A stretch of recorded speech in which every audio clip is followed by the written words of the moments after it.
Matthew Shelby heard the auctioneer's gavel before he saw the crowd, and something about the rhythm of it too fast, too eager made him dig his heels into his gelding's flanks and cut through the alley behind the Cascade Mercantile at a pace that scattered chickens and a startled dog. It was the third week of October, 1887, and the town of Cascade, Idaho, sat in the elbow of the Piet River like a knuckle bent toward winter. The air already carried that thin, sharp cold that meant the high passes would close within the month, and every rancher and homesteader within 30 miles had come down from the hills to trade before the snow sealed them in. Matthew had come for lumber nails and a length of chain for the railroad crews grading sledges. What he found instead, in the dirt lot beside the bank, was 40 men in a loose circle watching Harlan Voss stand on an overturned crate with a ledger book in one hand and a gavel in the other, selling a woman's inheritance out from under her. "Do I hear $10 for the deed?" Voss called. "Clear title, 420 acres along Warm Lake Creek, timber rights included, and a labor contract on the girl herself for 1 year to satisfy the remainder of the debt." Matthew's hand found the pommel of his saddle before his mind had finished the thought. He swung down. The woman standing beside the crate did not look like a person accustomed to being auctioned. She stood with her spine straight as a fence post, her gray traveling dress dusted at the hem from a week of hard road, a leather satchel clutched against her ribs like it held the last solid thing in the world. Her jaw was set, her eyes were dry, but there was a tightness at the corner of her mouth that told Matthew she was holding herself together with nothing but will. "That contract is unlawful," she said, loud enough to carry, though her voice shook at the edges. "I never signed any labor agreement. I never signed a debt note. My uncle's estate passed to me clear, and you have manufactured paper against a dead man who cannot dispute it." "The court disagrees, Miss Archer," Voss said, not even glancing at her, addressing the crowd instead as though she were a piece of furniture under discussion. "Judge Prout signed the order himself. Now then, do I hear $10? A rancher near the front raised 2 fingers. "10, he said, and grinned at his neighbor as though he'd won something clever. Matthew stepped into the circle before he decided to, the way a man steps in front of a runaway wagon without weighing the odds first. "You can't sell a person," he said. The crowd turned. Voss's eyes narrowed beneath his hat brim, taking in the railroad company insignia stitched to Matthew's coat, the dust of the grading camp still on his boots. "This is a legal proceeding of the county court, Mr. Shelby. Matthew Shelby. I work the Piet and Northern line, and I know a fair number of the men who ride the circuit for Judge Prout, and I have never once heard of a court in the territory of Idaho selling a free woman's labor at auction like she was a mule." Matthew kept his voice level, but he let it carry, because a crowd that size needed to hear reason spoken plainly before they'd remember it later as their own idea. "I want to see that order myself if it's all the same to you." "It is not all the same to me," Voss said. "This is a closed sale." "Then open it." Matthew reached into his coat slow enough that no one mistook it for a threat and drew out 3 folded bills, nearly everything he'd saved toward a homestead claim of his own, money he'd carried for 2 years meaning to buy land along the river once the railroad work paid out. $30 for the deed only, not the woman, not any part of her. A murmur went through the crowd. Voss's mouth twisted like he'd bitten a green persimmon. "35, said a voice near the back. One of Voss's own men, no doubt, planted to run the price up, but Matthew had worked enough rail crews to know a shill's voice from a real bidder's, and he did not flinch. 40, Matthew said, and the crowd's murmur turned into something closer to a low whistle, because $40 was 2 months' wages for most men standing there, and everyone understood now that Matthew Shelby was not bidding out of greed for 400 acres of half-cleared timberland. He was bidding to stop a crime he could see happening in the open daylight of a town square, and that made men lean in rather than look away. Voss glanced toward the bank's front steps, where a heavier man in a fine wool coat stood watching with his arms folded. Wendell Kester, president of the Cascade Trust Bank, though Matthew did not yet know his name. Kester gave the smallest shake of his head, and Voss's shoulders dropped a fraction. Some silent instruction passed and received. $40, Voss said, biting off each word. Going once. Wait, Julia Archer said. She had not moved this entire time, but now she stepped forward, and something in the set of her shoulders had changed. Not relief. Not yet, but a fierce and calculating attention. The look of a woman recalculating a hand of cards she'd thought was already lost. If Mr. Shelby buys the deed, then the deed is his. I want that understood before the gavel falls. I'm not being purchased into anyone's debt, not his, not Mr. Voss's. The land changes hands. I remain a free woman, and I will find my own way from there. That is exactly the arrangement, Matthew said, meeting her eyes for the first time. They were a clear hazel, sharp with intelligence even now, even frightened. I've no interest in owning anything but the paper. Going twice, Voss said, glaring at both of them as though they'd conspired to rob him personally, which in a sense they had. Sold to Mr. Shelby for $40. The gavel cracked down on the crate, and the sound of it seemed to echo longer than it should have, ringing off the false-fronted buildings of Main Street. The crowd broke apart into knots of talk. Julia Archer let out a breath that seemed to have been dammed up in her chest since before Matthew ever rode into that alley, and for one unguarded moment her hand trembled at her side before she pressed it flat against her satchel to still it. "Mr. Shelby," she said, "I don't know how to thank a stranger for $40 and my own freedom in the same breath." "You don't owe me thanks," Matthew said. "You owe Voss and whoever's behind him a reckoning, and if half of what I just watched is any measure, I'd guess that's a debt you intend to collect." Something flickered across her face, surprise, maybe, that a stranger had read her that clearly in under a minute. "I intend to," she said. "I am a journalist, Mr. Shelby. I came to Idaho from Boise City 11 days ago because my uncle wrote to me twice in the spring saying men in this valley were stealing land through forged debt and rigged courts, and then he stopped writing altogether. I found him buried in the churchyard when I arrived, dead of what the coroner called a fall from his own porch steps, and I found this." She tapped the satchel waiting for me at the boarding house, delivered by a boy who would not give his name.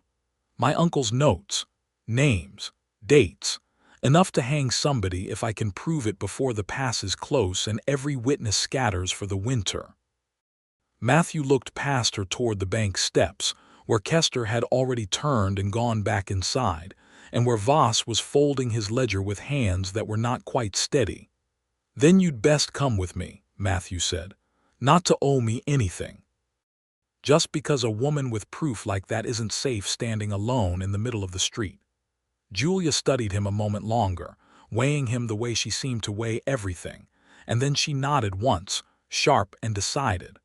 "All right, Mr. Shelby. Show me where a person can get a cup of coffee that isn't poisoned with opinions, and I will tell you the whole ugly business." They found a bench outside the harness shop, out of earshot of the loiterers still buzzing over the auction, and Julia Archer told him about the herd. Her uncle, Thomas Archer, had run 600 head of cattle on rangeland along Warm Lake Creek for 11 years, a modest but honest operation that fed the railroad camps and the mining towns up toward Yellow Pine. 2 months before he died, 300 of those cattle had vanished from his summer range in a single night, driven off along a trail that someone had gone to considerable trouble to make look like it led toward the Nez Perce allotment lands 20 miles north. "There were tracks," Julia said, "cut deliberately," my uncle wrote, "to pass close by the reservation boundary and no farther, as though whoever drove the herd wanted searchers to find the trail and stop looking the moment they crossed onto Nez Perce ground, because no rancher in this valley would ride onto reservation land accusing anyone without proof, not after the trouble 2 years back with the grazing disputes. It was a trail built to end an investigation, not begin one. And nobody looked past the boundary," Matthew said. "Nobody except my uncle. He wrote it himself, alone, in September, and found where the true trail doubled back east through Bear Creek Canyon toward a holding pen that didn't belong to any rancher he recognized. He wrote to me that the brands had been altered, burned over with a running iron, badly enough that a careful eye could still see the ghost of the old mark beneath the new one. He named the men he suspected: Voss, Kester, and a cattle buyer named Silas Prout, who happens to share a name and a bloodline with the very judge who signed the order to sell my inheritance out from under me at auction 3 weeks after my uncle's funeral. Matthew sat with that for a moment, turning it over the way he turned over a stretch of grade before he trusted his weight to it. "That's a tight little circle," he said. "Bank president holds the paper, judge signs the order, buyer moves the stolen cattle, and the auctioneer sells off anybody who gets in the way of any of it." "That is precisely the shape of it," Julia said. "And I intend to write every piece of it down and see it printed in a newspaper with wide enough circulation that no local judge can bury the story before it reaches Boise City." "Why railroad me with all this?" Matthew asked, not unkindly. "You met me 20 minutes ago." Julia looked at him for a long moment, and something in her guardedness eased just slightly, like a door open a hand's width rather than thrown wide. "Because you spent $40 you didn't have to spend in front of 40 witnesses to stop a wrong you had no personal stake in," she said. "In my experience, Mr. Shelby, men do not do that unless something in them refuses to look away from a crime happening in daylight. I need a man like that. I cannot ride these mountains alone, and I certainly cannot read cattle trails or altered brands. My skills lie in ledgers and courthouse records, and knowing which questions make a guilty man's hands shake. Yours, I would guess, lie elsewhere. I've tracked grading crews through worse country than this for 3 years, Matthew said. And before the railroad, I rode for a cattle outfit down in the Wood River Valley. I can read a trail. I can read a brand." He paused. "I also happen to have my own quarrel with Wendell Kester, if that's the same bank that's been shorting my crew's pay vouchers and calling it a clerical error for 2 months running." "Then it seems," Julia said, the ghost of a smile finally reaching her mouth, "that we have a common enemy and complementary talents. In my line of work, Mr. Shelby, that is usually the beginning of a very productive partnership." "Matthew," he said, "if we're going to go looking for stolen cattle and forged brands together, you might as well use my first name." "Matthew," she said, testing the shape of it. "Then I am Julia." They shook hands there on the bench outside the harness shop, and neither of them let go quite as quickly as a simple business agreement required, though neither remarked on it either. That night Matthew arranged a room for Julia at the Cascade boarding house under Widow Hollis's roof, paid for out of the railroad wages he had left after the auction, and refused her attempt to argue him out of it. "I'm not accustomed to accepting charity," Julia said, standing in the boarding house doorway with her satchel still clutched against her chest. "It isn't charity, it's an investment," Matthew said. "You've got names and dates that could put men in prison. I've got a hunch those same men would rather you slept somewhere they controlled or nowhere at all. Widow Hollis locks her doors at 9 and keeps a shotgun behind the counter. That's worth 4 bits a night to me." Julia's mouth twitched, not quite a smile, but close. "You argue like a man who's used to winning," she said. "I argue like a man who's watched what happens to folks who don't have anybody arguing for them," Matthew said, and something in his voice made Julia go still, listening more closely than the words alone seemed to warrant. "You sound like you're speaking from experience," she said. "My father worked the Central Pacific grade back in '69, Matthew said. Chinese and Irish and men like him worked half to death and paid short every payday because the company knew most of them couldn't read the ledger to prove it. He died in a rockslide that a foreman knew was coming and didn't warn anybody about, because stopping the work would have cost the company 2 days. I was 9. I swore I'd never work for men like that again, and I swore if I ever saw the same thing happening to somebody else, I wouldn't look away twice in one lifetime. Julia was quiet for a moment, studying him in the lamplight spilling from the boarding house window. "I'm sorry," she said. "That's a hard thing to carry at 9 years old." "It's why I do the work I do," Matthew said. "Not just laying track, watching how the company treats the men who lay it. That's why I noticed the pay vouchers coming up short at Kester's bank before anybody else complained loud enough to matter. Then we're both people who notice things others chose not to," Julia said. "Good night, Matthew, and thank you." Truly. She went inside, and Matthew stood a moment longer in the cold October dark, listening to the river running somewhere behind the buildings, before he turned back toward the railroad camp 3 miles upriver, already turning over in his mind where a man might hide 300 head of stolen cattle in country this size, and how a person might prove it before winter closed every trail that could carry the proof to a courthouse that mattered. The next 4 days passed in a blur of careful, deliberate work, the kind that Matthew recognized from railroad surveying, unglamorous, exacting, the sort of labor that built towards something only when every small measurement lined up true. Julia spent her mornings in the Cascade courthouse, going through recorded deeds and debt filings with the mild, patient persistence of a woman who understood that clerks respected quiet confidence more than loud demands.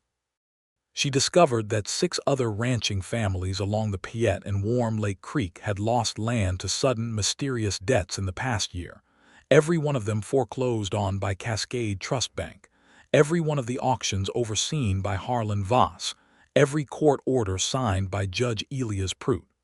Silas Prout buys the cattle. Elias Prout signs the seizures. "I would wager money they are brothers, or cousins at the very least," Julia told Matthew on the 3rd evening, spreading her notes across the boarding house's kitchen table after Widow Hollies had gone up to bed. And every single family that lost land had first lost cattle to a mysterious theft in the preceding months. The theft creates the debt. The debt creates the auction. The auction creates the land, in Kester's name or a shell company he controls, and Voss takes his commission, and the Prouts move the stolen herd through Silas's buying operation and sell them to Army contractors up at Fort Boise. No questions asked, because Army beef contracts rarely check brands closely enough to catch a good re-iron job. Matthew, for his part, spent his days finishing his railroad shift and his evenings, and one full unpaid Sunday riding the high country above Warm Lake Creek, reading the old scars of cattle trails the way another man might read a letter. He found the place where Thomas Archer's original herd trail had been deliberately widened and recut with drag brush to erase the true tracks, and he found, 2 miles farther on, the spot where the false trail toward the reservation boundary had been laid with cattle driven in a loop, specifically to leave sign, before doubling back through a stand of lodgepole pine that hid the reversal from casual view. Whoever cut that false trail knew exactly what they were doing, Matthew told Julia, spreading a rough map he'd sketched on brown butcher paper across the same kitchen table. They wanted the first search party to find sign heading toward Nez Perce land and stop there, because nobody wants to ride onto reservation ground making accusations without cause, not after the trouble 2 years back. It's cowardly and it's clever in the same breath. It protects the real thieves, and it would have gotten an innocent community blamed for a crime they never touched. "That's precisely what my uncle wrote," Julia said quietly. "He said the same thing, almost word for word. He said whoever planned this crime was willing to burn a whole community's reputation to protect their own, and he could not let that stand even if it cost him." "It did cost him," Matthew said, gently. "Yes," Julia said, and for the first time since Matthew had met her, her composure cracked just slightly, just at the edges. "It did, and I intend to make sure it wasn't for nothing." Matthew reached across the table, not quite touching her hand, but close enough that the offer was clear. "It won't be," he said. "We've got the trail, we've got the pattern of the debts, and if I can find where they're actually holding what's left of that herd before it moves to Fort Boise, we'll have enough to take to a federal marshal, not just a local judge who's already bought. There's a federal marshal's office in Boise City, Julia said. If I can get there with what we have, with sworn statements from the other families who lost land, it would be beyond Judge Pruitt's reach to bury it. Then that's the plan, Matthew said.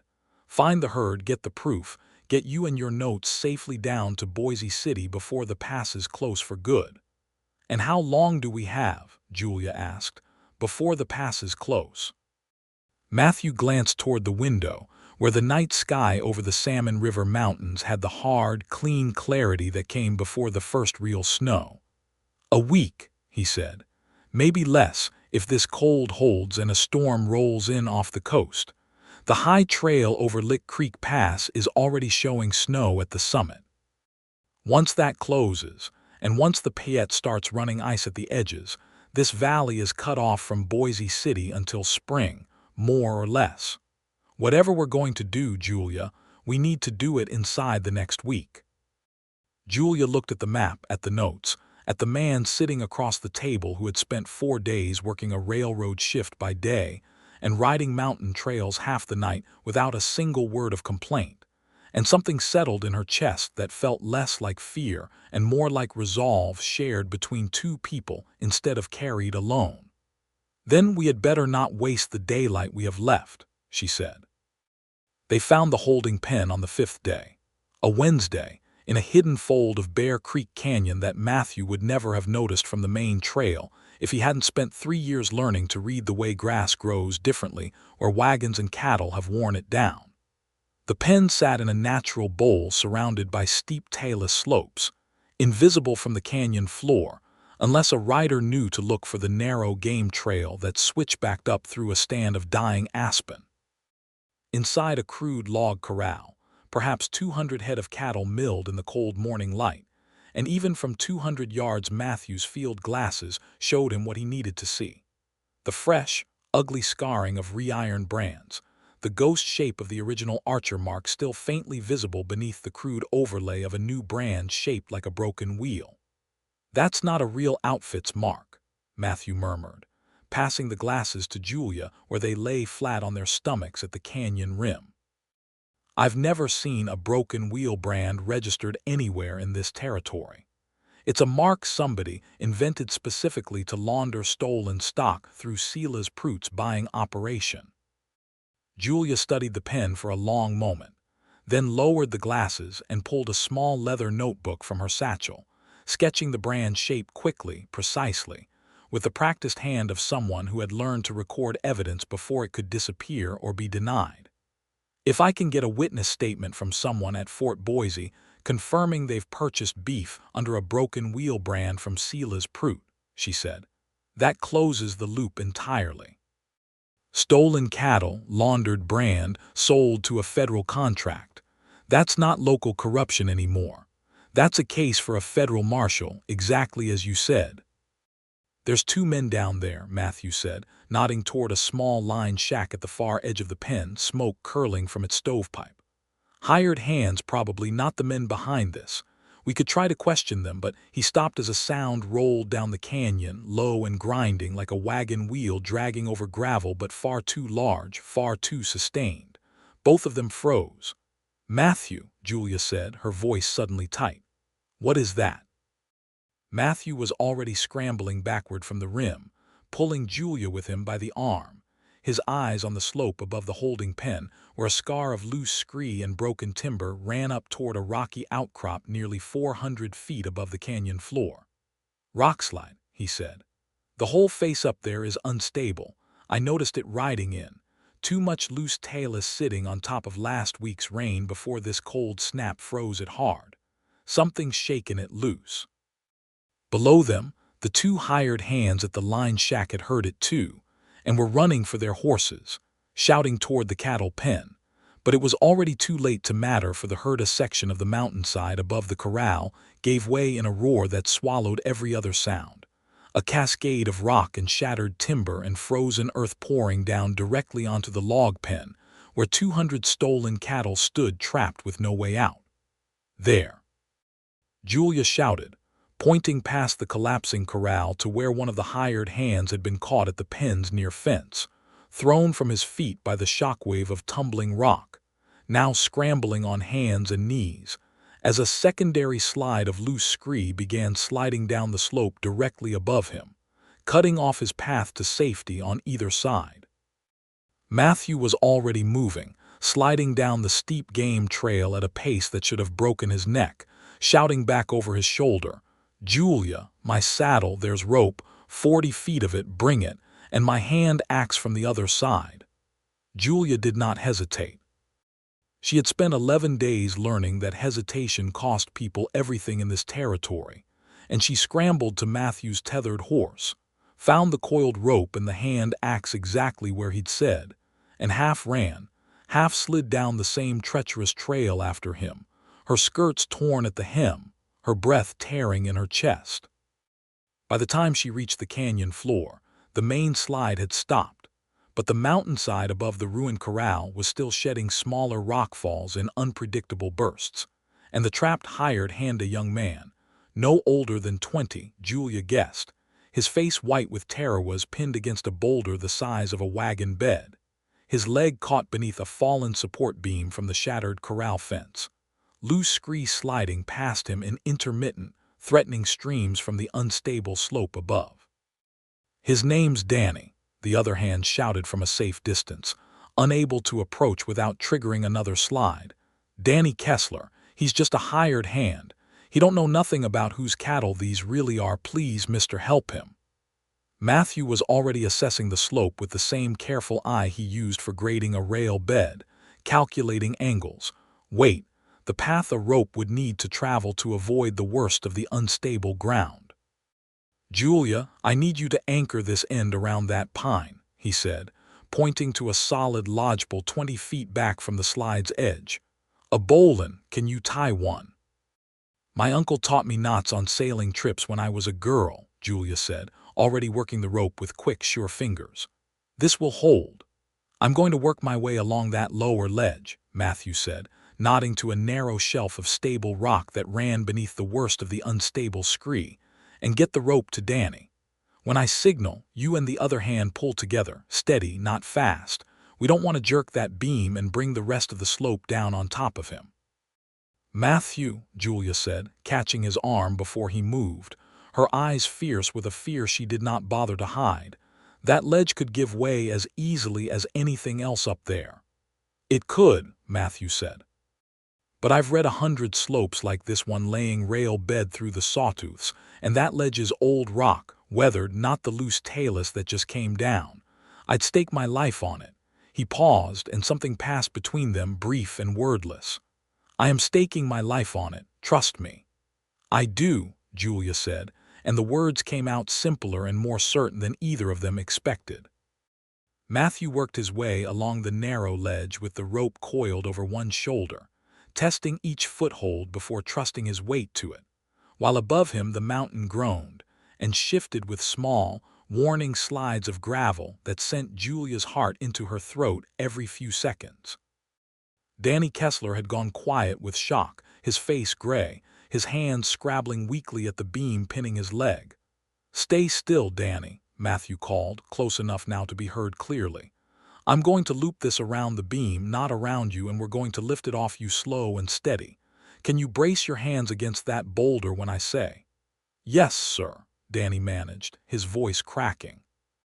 Matthew worked the rope beneath the fallen beam with painstaking care, aware of every shift of gravel above him, aware that a wrong movement could bring the remaining slope down on all three of them at once. When the loop was set, he called back to Julia and the other hired hand, whose name Julia had not yet learned but whose hands, she noticed, were shaking as badly as her own. "Pull steady on my count," Matthew called. 1, 2, 3. Julia and the hired hand pulled together, the rope going taut around the anchoring pine, and the beam lifted slowly, agonizingly, groaning against the rock. And Danny screamed once as the pressure came off his leg, but the beam did not fall back, held steady by the rope while Matthew dragged him bodily from beneath it, up onto the stable shelf of ledge rock, just as a fresh cascade of scree came sliding down from above, burying the spot where Danny had been trapped only seconds before. "Got him," Matthew shouted. "Julia, keep that rope taut, I'm bringing him across." It took another 5 minutes of careful, terrifying work, Matthew half carrying, half dragging the injured young man along the narrow ledge, while the mountain continued its restless shifting above them, before both men reached solid ground where Julia and the other hired hand were waiting. Julia dropped to her knees beside Danny immediately, examining his leg with quick, practiced hands, not a doctor's training, but the kind of basic field competence a journalist who had covered mining accidents in Boise City had picked up out of necessity. "It's broken, but clean, I think," she said. "We need to splint it before he's moved any farther." "There's boards from the shattered corral fence scattered everywhere," Matthew said, already moving to gather them. "Julia, can you tear strips from your petticoat? I'm sorry to ask, but we don't have bandages out here." "Do not apologize for asking me to be useful, Matthew," Julia said, already tearing the fabric with brisk, efficient motions. "I did not come out here to be decorative." Between the four of them, they splinted Danny's leg well enough to move him, and the other hired hand, whose name turned out to be Otis, sat heavily on a boulder once the work was done, staring at the ruined corral where perhaps a third of the stolen herd had been killed or scattered by the slide, the rest bawling in panic against the shattered fence line. "I didn't know they was stolen," Otis said, to no one in particular, though his eyes kept flicking guiltily toward Julia. "Voss hired us on, said it was a legitimate holding operation for the buyer, Mr. Prout. We just fed them and kept them penned. I swear it, miss." "I believe you," Julia said, and meant it, hearing the plain fear in his voice, the fear of a man who understood suddenly how close he had come to being blamed for a crime built by better-dressed men who would never spend a night in this canyon themselves. "But you're going to need to tell that to a federal marshal, Otis, both of you, exactly what you just told me." "They'll kill us," Otis said. "Voss said if any of the hands ever talked, Voss is not going to hurt anyone once this reaches Boise City," Matthew said, kneeling to look Otis in the eye. "But I understand you're scared and you've got reason to be. Here's what I can offer you. My railroad camp is 3 miles from here. I can get you and Danny both safe lodging there tonight, a real doctor for that leg tomorrow from Cascade, and when it comes time to give a statement, you'll give it inside a federal marshal's office with witnesses present, not alone in some back room where Voss's people could get to you. That's the only kind of safety I can promise, but it's real." Otis looked at Danny, who nodded weakly from where he lay propped against a boulder, and then back at Matthew. "All right," Otis said. "All right, mister. We'll tell it true." It took the better part of the afternoon to get Danny down out of Bear Creek Canyon on a makeshift travois rigged from corral boards and rope, Matthew and Otis taking turns pulling, while Julia walked alongside steadying Danny's splinted leg over the rough ground. By the time they reached the railroad camp, dusk had settled cold and clear over the Piet Valley, and Matthew's foreman, a broad-shouldered Swede named Eric Halvorson, took one look at the injured man and the exhausted party accompanying him, and set about arranging blankets and hot coffee without asking a single unnecessary question. "You will explain this later, Matthew," Eric said, in the tone of a man who trusted his crew leader enough to wait for answers. "For now, the boy needs warmth and the lady needs to sit down before she falls down." Julia had not realized how badly her legs were shaking until she sat by the camp's cookfire, a tin cup of coffee warming her hands, and felt the whole day's terror finally catch up to her in a wave that left her staring into the flames without quite seeing them. Matthew settled onto the log beside her, close enough that his shoulder nearly touched hers, close enough that she could feel the warmth of him against the cold night air. "You did well today," he said quietly. "Better than well. That rope work, splinting Danny's leg, keeping your head when the mountain was coming down. I've worked with grading crews for 3 years, Julia, and I've seen hardened men freeze up in less danger than what you walked through today without flinching." "I flinched plenty on the inside," Julia admitted, a small, exhausted laugh escaping her. "I have simply learned in 11 days in this valley that flinching on the outside rarely accomplishes anything useful." Matthew was quiet a moment, watching the fire. "My father used to say something like that," he said. That courage wasn't the absence of fear. It was doing the necessary thing with the fear riding along beside you instead of letting it drive. He sounds like he was a wise man. He was a hard-working man who deserved better than what this country gave him, Matthew said. "I think about him every time I see somebody with power treating somebody without it like they don't matter.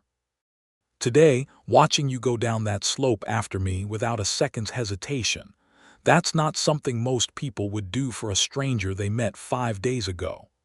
"You are not entirely a stranger anymore, Matthew," Julia said softly, turning to look at him in the firelight. "I don't know precisely what you are to me at this point, but stranger is not the word." Something passed between them then, warm and fragile and entirely unspoken, and Matthew's hand found hers where it rested on the log between them, not grasping, just resting, an offer rather than a claim. "Whatever this is," he said, "I find I don't want it to end when this business with Voss and the Proots is settled." "Neither do I," Julia admitted, and left her hand exactly where it was. They sat like that a long while, not speaking, while around them the camp settled into its evening routine, and overhead the first hard stars of the coming winter pricked out across a sky already promising snow within days. The next morning brought urgency crashing back down on them both, because Danny Kessler, feverish from his broken leg and frightened enough by the previous day's ordeal to want the whole business finished, told Matthew something over breakfast that changed the shape of their remaining time entirely. "Voss is moving the rest of the herd tomorrow," Danny said, wincing as Eric Havorson's crew doctor, summoned from Cascade at first light, checked the splint on his leg. "I heard him and Otis's other boss talking about it 2 weeks back, before I ever knew the cattle were stolen. Silas Proots got an Army contract deadline at Fort Boise, something about the winter beef order needing to be delivered before the roads close, and Voss said they needed the herd moved through Bear Creek and down to the rail siding at Cascade by Friday at the latest, to make the last supply train south before the line closes for the season." "Friday," Julia said, her voice sharpening with alarm. "That's tomorrow. If they move that herd onto a train and it reaches Fort Boise, the physical evidence of the altered brands could be gone, or at least legally mudded enough that Judge Prout could argue reasonable doubt about who really owned those cattle in the first place. And if the pass is close behind that train," Matthew added grimly, "you'd have no way to reach a federal marshal in Boise City until spring. By then Voss and the Proots will have had months to cover every track, threaten every witness, and rebuild whatever story suits them." "Then we have less than a day," Julia said, standing so abruptly she nearly upset her coffee. "Matthew, I need to reach the marshal's office today, not next week. Is there any way to send word faster than riding it myself?" Matthew was already thinking, his jaw tight with the particular focus Julia had come to recognize as the look of a man solving a problem the way he solved a grading survey methodically, without wasted motion. "The railroad telegraph line runs along the grade as far as it's built," he said. "It stops 8 miles short of Cascade right now, at the end of the completed section, but from there, a message could reach Boise City within hours instead of days, if the line operator's willing to send it as an emergency dispatch." "Will he be willing?" "He works for the same company that's been shorting our pay vouchers thanks to Kester's bank," Matthew said. "I'd guess he'll be plenty willing, once he understands what we found. But Julia, 8 miles there and back on top of everything else today, and we still need physical proof strong enough that a marshal takes this seriously enough to ride out here himself before that train leaves Friday." "The brand," Julia said suddenly. "Matthew, if we could bring back physical proof of the altered brand itself, not just a sketch in my notebook, something undeniable, a hide," Matthew said, understanding immediately. "One of the cattle killed in yesterday's slide. If the brand's clear enough on the carcass, That's evidence no judge in the territory could argue away, because it shows both marks, the ghost of the old iron and the new one burned over it, on the same animal, in a location miles from any legitimate ranch. It was a grim errand, riding back into Bear Creek Canyon that same morning to cut the hide from one of the cattle killed in the rockslide, the broken wheel brand seared clearly over the fainter, older shape of Thomas Archer's original mark. But Julia did the work herself, her jaw set, her hands steady despite the unpleasantness of the task. Because she understood better than anyone that this single piece of physical evidence might be the difference between justice and another season of stolen land and buried truth. "My uncle died trying to bring exactly this kind of proof to light," she said quietly, rolling the hide and securing it behind her saddle. "I intend to finish what he started." They rode hard for the railroad grade's end that afternoon, Matthew leading the way along trails he knew intimately from 3 years of survey work, and reached the telegraph shack just as the light was beginning to fail. The operator, a thin, nervous man named Foley, who had indeed been quietly furious about 2 months of shorted pay vouchers, listened to Matthew's explanation with widening eyes and set to work immediately, tapping out an emergency dispatch to the federal marshal's office in Boise City that laid out, in careful, urgent language that Julia herself dictated, the essential facts. Stolen cattle, altered brands, a network of local corruption reaching from the county courthouse to the state's boundary, and a train scheduled to leave Cascade the following afternoon carrying evidence that would soon be beyond reach. "It's sent," Foley said finally, sitting back from the key. "Whether they can get a marshal riding out here fast enough to matter before that train leaves tomorrow, that I can't promise you. Boise City's a hard 2 days' ride even for a man pushing his horse the whole way." "2 days is too long," Julia said, her voice tight with frustration. "The train leaves tomorrow afternoon." "Then we stop the train ourselves," Matthew said, and both Julia and Foley turned to look at him. "Not by force. By law. Julia, you said Otis and Danny are willing to give sworn statements.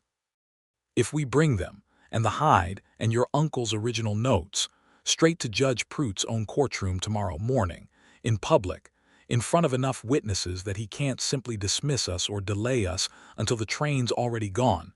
You want to confront a corrupt judge in his own courtroom," Julia said slowly, "using evidence that implicates his own family. I want to make it impossible for him to ignore us without the whole town watching him do it," Matthew said. "Judge Pruitt might be crooked, Julia, but he's not stupid, and a public reckoning in front of 40 witnesses is a different animal than a quiet backroom deal. If we can shame him into at least delaying that train pending a proper federal investigation that buys the actual marshal time to arrive."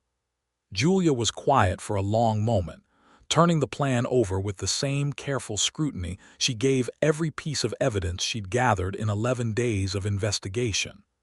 "It's a considerable risk," she said finally. "If it fails, Pruitt could have both of us arrested on the spot, and Voss would have every reason to make certain Otis and Danny never testify to anything again." "It is a risk," Matthew agreed. "But the alternative is watching that train leave tomorrow with the last of the physical evidence aboard it, and spending the whole winter knowing we could have tried harder and didn't." Julia looked at him for a long moment in the fading light outside the telegraph shack, and something in her expression softened even as her resolve hardened. "You know," she said, "when I first came to this valley, I expected to do this work alone. I did not expect to find a partner willing to risk everything he saved for 2 years on a stranger's cause, and then follow it straight into a rockslide, and now straight into a corrupt judge's courtroom.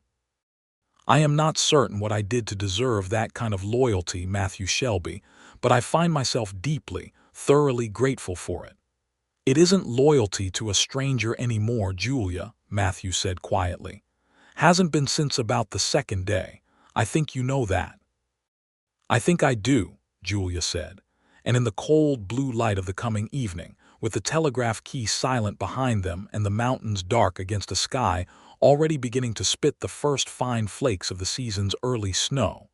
She closed the distance between them and kissed him, brief and soft and entirely unafraid, the way she had learned in 11 hard days to do everything that mattered.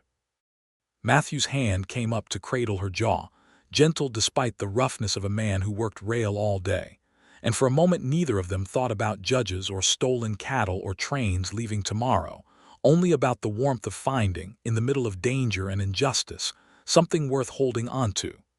"We should get back," Julia said finally, breathless, resting her forehead briefly against his. "Otis and Danny are waiting, and we have a courtroom to disrupt tomorrow morning." "After you, Miss Archer," Matthew said, and there was a warmth in his voice that had not been there 5 days ago, something settled and certain despite everything still hanging in the balance. They rode back through the gathering dark toward the railroad camp, snow beginning to fall in earnest now, fine and dry and promising more to come, and neither of them spoke of fear again that night, only of the plan, refined and sharpened between them with the easy, practical partnership of two people who had already learned, in the space of a single terrifying week, exactly how well they worked side by side. The Cascade Courthouse was a modest clapboard building with a single courtroom, but by 9 o'clock the next morning it was packed nearly to the walls, because word had traveled fast through a small town, and half of Cascade had turned out for what promised to be the most interesting Friday session Judge Elias Pruitt's court had seen in years. Judge Pruitt himself was a lean, gray-whiskered man with the particular stillness of someone accustomed to controlling a room through silence rather than volume, and when Matthew and Julia walked in together, followed by Otis carrying a battered satchel and 2 men supporting Danny Kessler on his crutches, the judge's stillness sharpened into something considerably more watchful. "This court has no matter scheduled for you, Mr. Shelby," Judge Pruitt said, "nor for Miss Archer, whose business with this court concluded 3 days ago at auction, as I recall." "We have new evidence, Your Honor," Julia said, stepping forward before Matthew could speak, her voice pitched to carry to every corner of the packed room. "Evidence of a criminal conspiracy to steal cattle from ranching families across this valley, launder the stolen stock through a false brand, and manufacture fraudulent debts to seize their land at auction. Evidence that implicates Harlan Voss, Wendell Kester of Cascade Trust Bank, and the cattle buyer Silas Pruitt, whose relationship to this court I believe requires disclosure before these proceedings continue." A ripple of sound moved through the packed courtroom, and Judge Pruitt's face went carefully, dangerously blank. "Silas Pruitt is my brother," the judge said evenly, "a fact known to everyone in this valley and not remotely evidence of anything." "No," Julia agreed, "but this is." She nodded to Otis, who stepped forward and unfolded the rolled hide from the satchel across the clerk's table, the seared shape of the broken wheel brand clearly visible over the fainter ghost of Thomas Archer's original mark, and a fresh murmur of shock moved through the crowd, louder this time, several ranchers near the front craning forward to see. "That's Thomas Archer's mark under there," one rancher said aloud, disbelief and anger mixing in his voice. "I'd know that iron anywhere. I've seen it stamped on his stock for 10 years. This animal," Julia continued, raising her voice over the growing noise, "was one of 300 head stolen from my uncle's land 2 months before his death, driven off along a trail deliberately designed to implicate the Nez Perce allotment lands to the north, a trail my uncle himself proved false before he was killed in what the coroner ruled an accidental fall, a ruling I now have serious reason to question. The remaining herd is held in Bear Creek Canyon under armed guard, and I have sworn witnesses." She gestured to Otis and Danny, prepared to testify that Harlan Voss hired them to manage that stolen herd on behalf of Silas Pruitt's buying operation, with full knowledge of its illegitimate origin. "That's a lie," Voss said, rising from a bench near the front, his face reddening. "I've never—" "You hired me and Danny yourself, Mr. Voss, back in August," Otis said, his voice shaking but clear, carrying across the courtroom, Told us it was legitimate holding stock for Mr. Pruitt's contract. I didn't know it was stolen till the lady here told me straight, but I'll swear to what you told us, and to what I saw in front of any marshal you like." The courtroom had gone electric with noise now. Ranchers who had lost land in the past year rising from their seats, voices overlapping, and Judge Pruitt banged his gavel with considerably more force than the moment strictly required. "Order," he snapped. "This is still my courtroom, and I will not have it turned into a mob." "Then conduct it like a courtroom, Your Honor," Matthew said, stepping forward to stand beside Julia, his voice steady despite the tension crackling through the room. "A federal marshal is already on his way from Boise City, summoned by emergency telegraph dispatch yesterday evening. Whatever you decide here today, that train scheduled to leave this afternoon carrying the remainder of that stolen herd will be intercepted and searched under federal authority the moment it arrives, brand evidence and all. The only question before you now, Your Honor, is whether this court delays that train voluntarily, pending proper investigation, or whether it becomes part of the record as the court that knowingly let stolen evidence leave its jurisdiction while a federal marshal rode toward it." Judge Pruitt's face had gone the color of old ash, and his eyes moved once, briefly, toward Wendell Kester, who had entered the back of the courtroom at some point during the commotion and now stood very still near the door, his expression carefully, deliberately unreadable. For a long moment the judge said nothing, the whole room holding its breath around him. "This court," Judge Pruitt said finally, each word coming out slow and heavy, "will order the train's cargo held at the Cascade Rail siding pending a federal investigation into the ownership of the cattle in question. Mr. Voss, you will surrender any records pertaining to the sale or transport of livestock connected to Silas Pruitt's buying operation for the past calendar year, effective immediately." "Your Honor," Voss began. "That is my order," Judge Pruitt said, his voice suddenly sharp, and something in his eyes suggested a man doing rapid, desperate arithmetic about which of his own sins might yet be salvageable if he distanced himself quickly enough from the ones about to become public. "This court is adjourned pending the marshal's arrival." The courtroom erupted into noise the moment the gavel fell, ranchers surging forward to speak to Julia, to examine the hide, to ask questions about their own lost land. And in the chaos Matthew caught Julia's hand and pulled her gently back from the crush, toward the relative quiet of the courthouse steps outside. "You did it," he said, and there was wonder in his voice and pride and something warmer underneath both. "Julia, you actually did it." "We did it," Julia corrected, breathless, her eyes bright with something between exhaustion and elation. "I could not have found that herd without your tracking, Matthew. Could not have gotten Otis and Danny to safety without you. Could not have gotten that telegraph sent in time. This was never mine alone."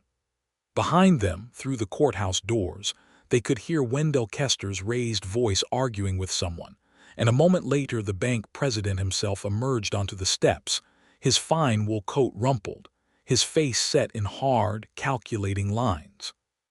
"Miss Archer," Kester said, his voice pitched low enough that only Julia and Matthew could hear it clearly.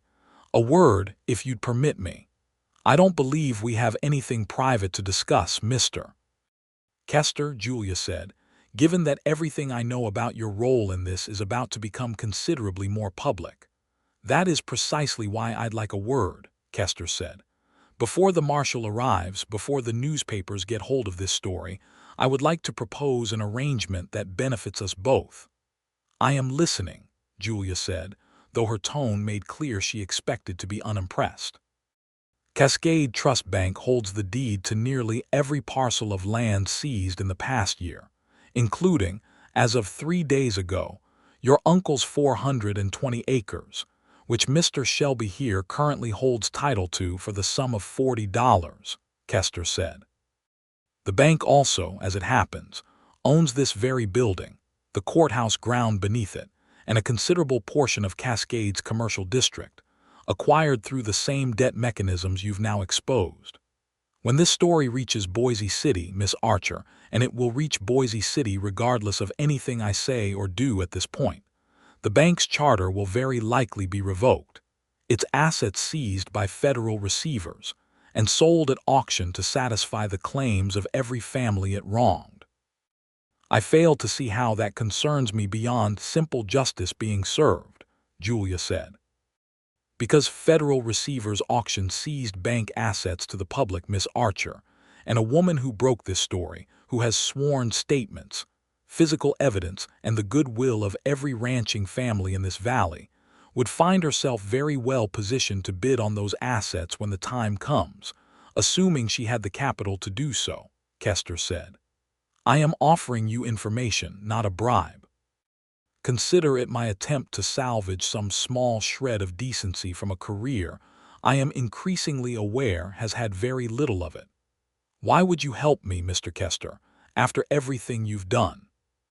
Because in an hour a federal marshal will very likely be examining my personal ledgers, Miss Archer, and I find that a man facing genuine consequences for the first time in a long career of avoiding them experiences a rather sudden and sincere appreciation for whatever grace he can still extend, Kester said, and there was something almost pitiable in the admission, a man watching his whole constructed life collapse and grasping, in his final moments of relevance, for some gesture that might mean something. I am not asking for forgiveness. I am simply telling you what I know is coming, because you earned the right to know it before anyone else in this town.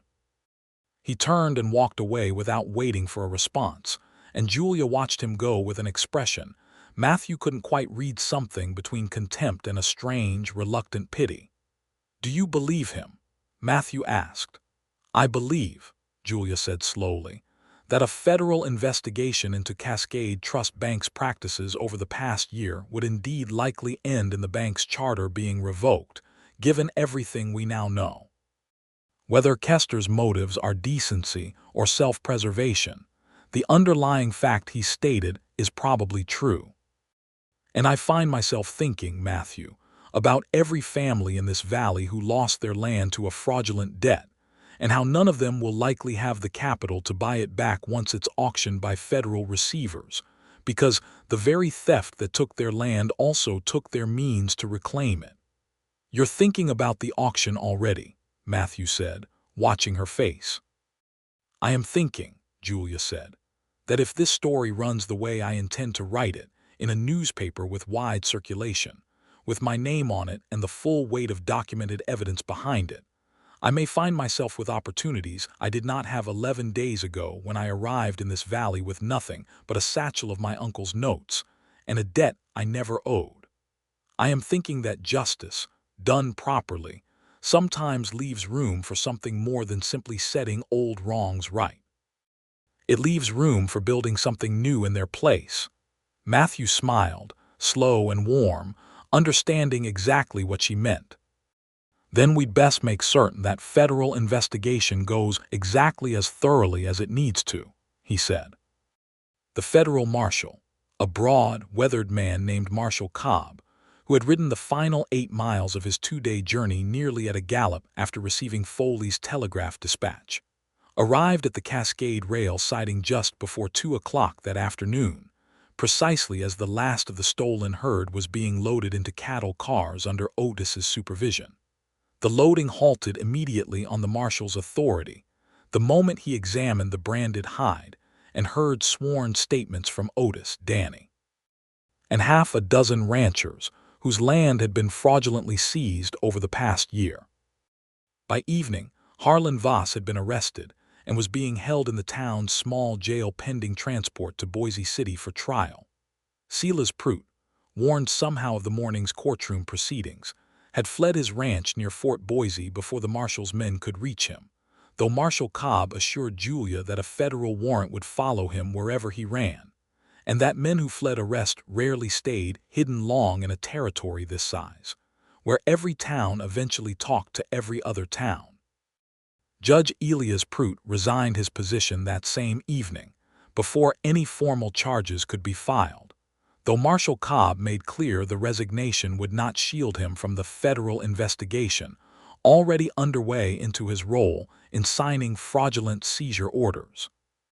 Wendell Kester, true to the pattern of a man attempting to salvage something from collapse, cooperated fully with Marshal Cobb's investigators, surrendering every ledger and record the bank held, a cooperation that would later earn him a considerably lighter sentence than Voss or the Prout brothers, though he would never again hold a position of trust in any bank in the territory.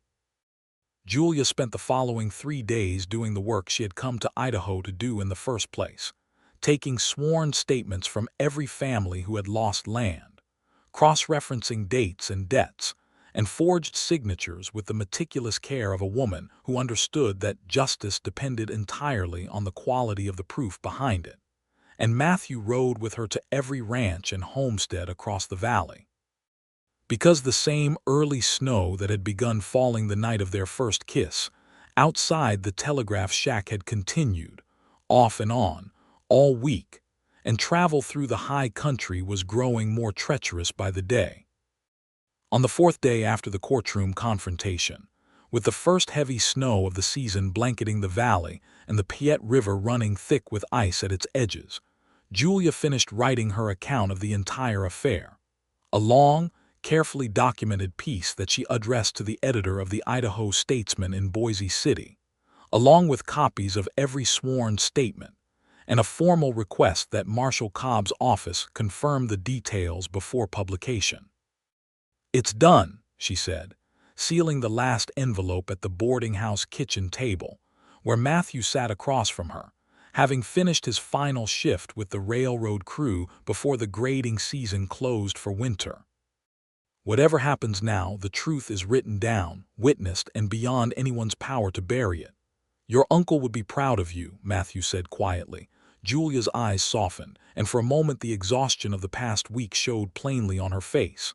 "I hope so," she said.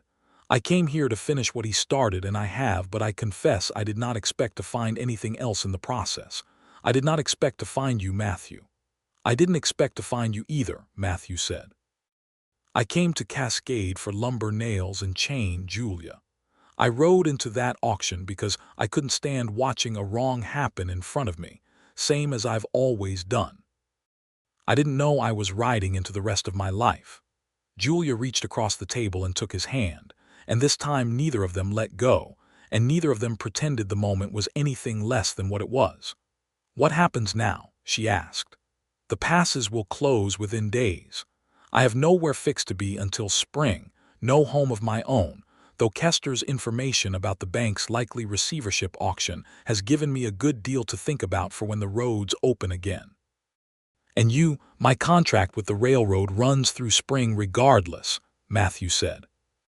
"The company's already told the crew we'll winter over in Cascade, doing maintenance work on the completed section of track rather than new grading, since the pass work stops until the snow clears. I have a small cabin near the camp, built it myself 2 summers back, thinking I'd need it once I found land of my own to homestead." "Land you spent buying my freedom instead," Julia said softly. "Best $40 I ever spent," Matthew said, "and I'd spend it again without a second's hesitation. But Julia, I still hold the deed to your uncle's 420 acres. I never meant to keep it.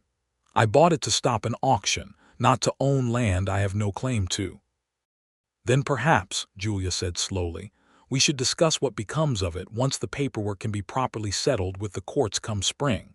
Because I find, Matthew Shelby, that I do not much care for the idea of you holding my inheritance while I hold nothing, when what I actually want is considerably simpler than deeds and legal transfers." "And what is that?" Matthew asked, his voice gone quiet and careful. "I want to build something with you," Julia said. "Not because you rescued me, though you did, and not because I owe you anything, though in a sense I owe you everything. I want to build something because in the space of 1 impossible week, you have shown me exactly the kind of partner I never let myself hope existed in a country this hard and this dangerous. A man who notices injustice and refuses to look away.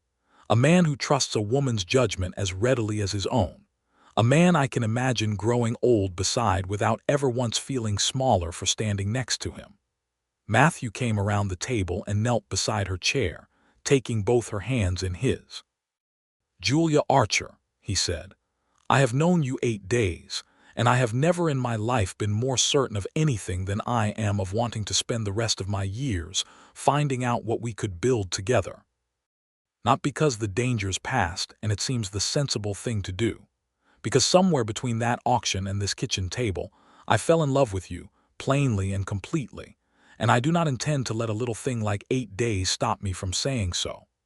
"8 days," Julia said, laughing softly through sudden tears, "is not so little a thing, Matthew, when every one of them nearly got us both killed and taught me more about a person's true character than 8 years of ordinary courtship ever could." "Is that a yes to something, Julia, or are you simply agreeing with my math?" "It is a yes," Julia said, "to whatever comes next, to winter in Cascade, to rebuilding my uncle's ranch when the deed clears in spring, to whatever the newspaper story brings, good or difficult, to you."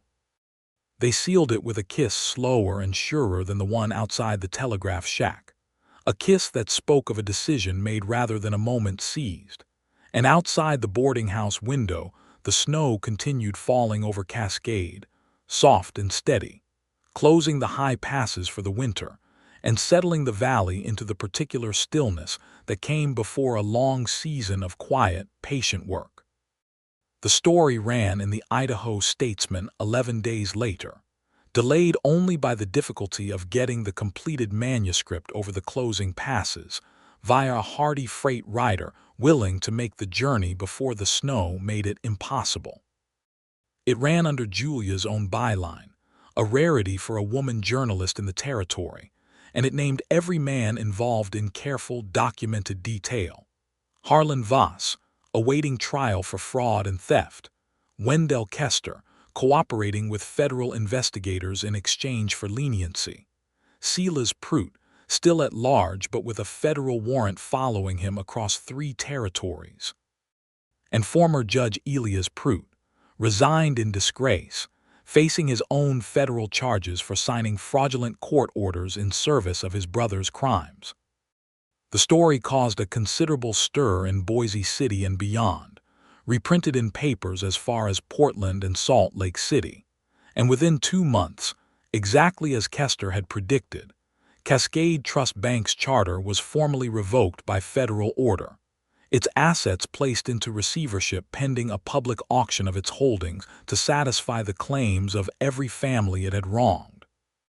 That auction took place on a cold, bright morning in early March, 6 weeks before the passes would fully reopen, but late enough that word had traveled to every ranch and homestead in the valley, and every family who had lost land the previous year gathered outside the very same bank building where so much had been stolen from them, this time to see it returned.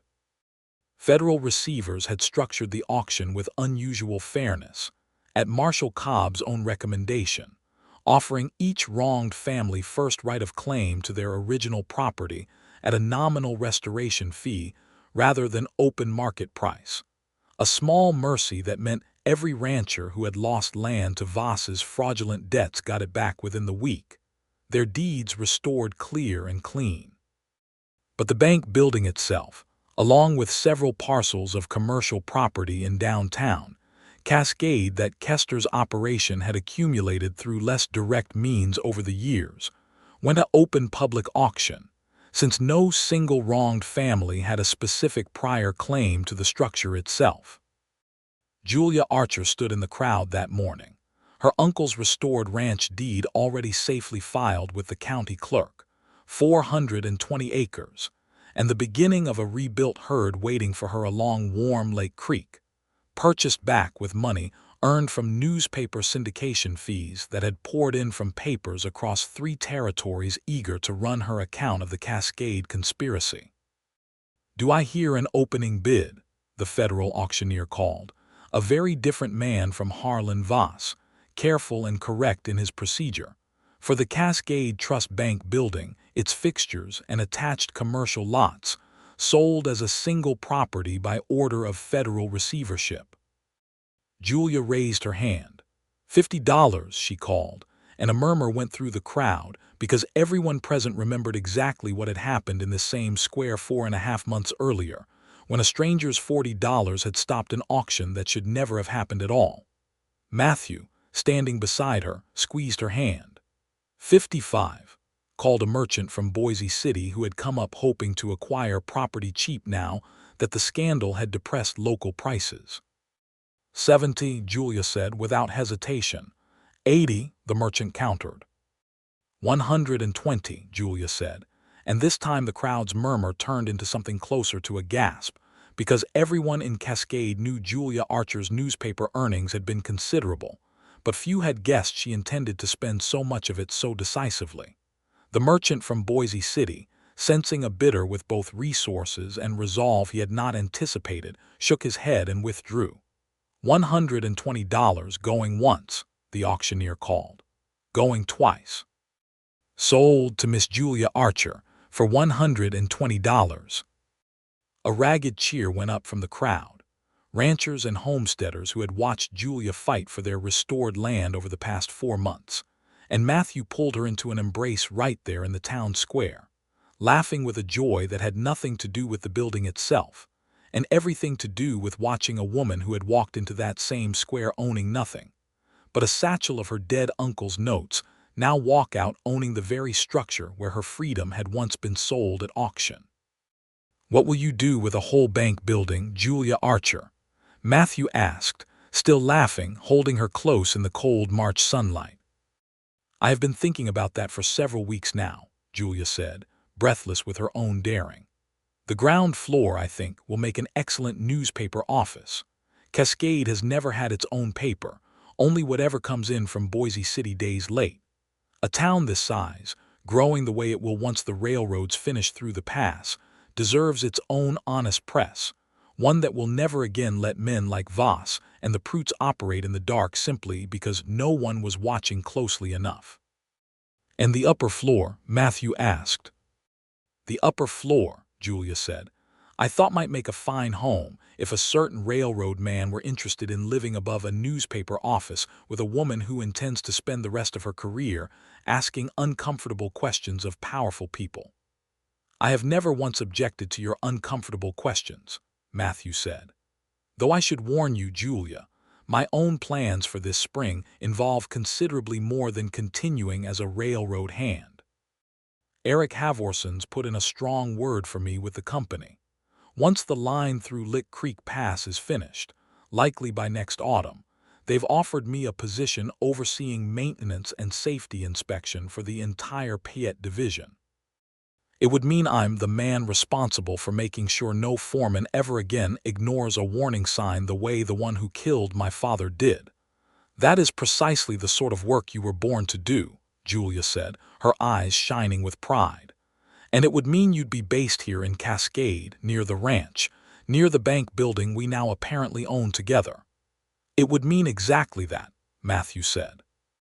"Which brings me to something I've been carrying in my coat pocket for the better part of 2 weeks now, waiting for the right moment, though I confess I hadn't quite pictured proposing marriage in the middle of a federal auction crowd." Julia's breath caught, and around them the crowd was beginning to disperse toward other business, leaving them in a small pocket of relative privacy in the cold, bright morning. "Matthew," she said softly.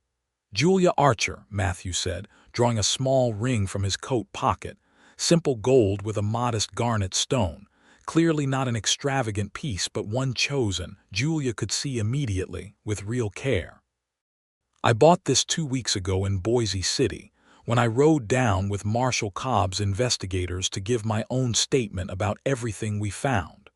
I have spent every day since trying to find the right words, and I find I don't have any better ones than the truth. I love you. I loved you before I fully understood what that meant, somewhere between watching you tie that bowline knot with steady hands while the mountain was falling apart above us, and watching you stand in a corrupt judge's courtroom and refuse to be silenced. I want to build the rest of my life with you, not because either of us needs rescuing anymore, but because I cannot imagine any version of my future that doesn't have you standing beside me in it. Will you marry me?" Julia laughed. a sound full of joy and disbelief and something deeper and steadier beneath both, and pulled him down into a kiss before she even answered, right there in the town square where their whole story had begun. "Yes," she said, when she finally pulled back far enough to speak. "Yes, Matthew Shelby, though I want it understood clearly that I am not marrying you to be rescued, and I expect our partnership to remain exactly as equal on our wedding day as it has been every day since you rode into that auction and refused to look away." "I would have it no other way," Matthew said, sliding the ring onto her finger with hands that were, for once, not entirely steady. "I fell in love with a woman who tracks evidence with a lawyer's precision and ties knots with a sailor's confidence, and refuses to be pushed aside by any man who thinks a woman's word carries less weight than his own. I have no interest in marrying anyone less than exactly who you are."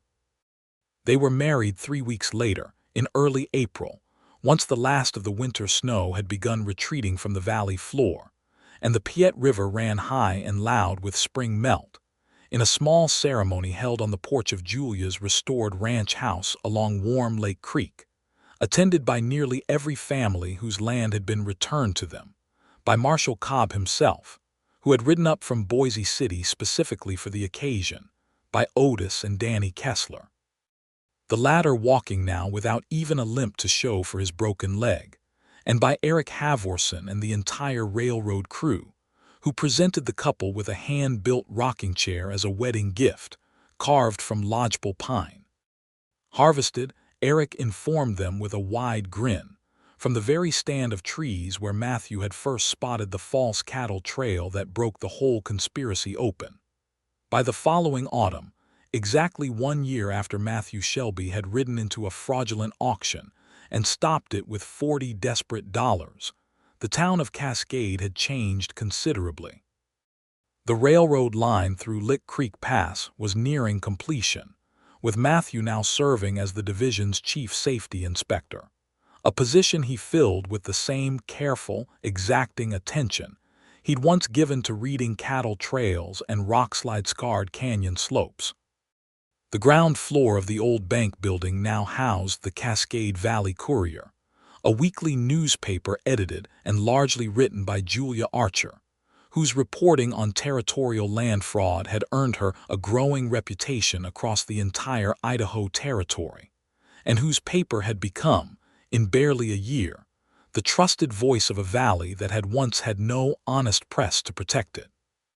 The upper floor of the same building had indeed become their home, a warm, book-lined set of rooms overlooking Main Street, where in the evenings Julia would sit at her writing desk finishing the next week's edition, while Matthew reviewed track inspection reports at the same table, the two of them working in comfortable, companionable silence, broken only by the occasional question passed between them. A partnership built on the same foundation of mutual respect and shared competence that had carried them through the dangerous week of their first meeting. On a crisp October evening, 1 full year to the day since the courtroom confrontation that had broken the Cascade conspiracy wide open, Matthew and Julia climbed the hill above the ranch along Warm Lake Creek to watch the sunset paint the Salmon River Mountains in shades of gold and rust. The cattle herd Julia had rebuilt over the summer grazing peacefully in the valley below, bearing once again the honest, unaltered brand her uncle had registered more than a decade earlier. "It's strange," Julia said, leaning against Matthew's shoulder as the light faded, "to think that a year ago today I stood in that same town square owning nothing but a satchel of notes and a debt I never incurred, certain I was about to lose everything, including whatever freedom I had left. And now," Matthew asked, his arms settling around her. "And now I own a working ranch, a newspaper, half a bank building, and," Julia said, turning to press a soft kiss to his jaw, "one railroad man who has never once in a full year made me feel like less than his equal partner in every single thing we've built." "You built most of it yourself," Matthew said. "I only ever helped carry the load when it got heavy." "That," Julia said, "is precisely what a good partnership looks like, Matthew Shelby. neither one of us carrying it alone and neither one of us pretending we could have. Below them, the last light caught the surface of warm Lake Creek, turning it to a ribbon of fire winding through the valley.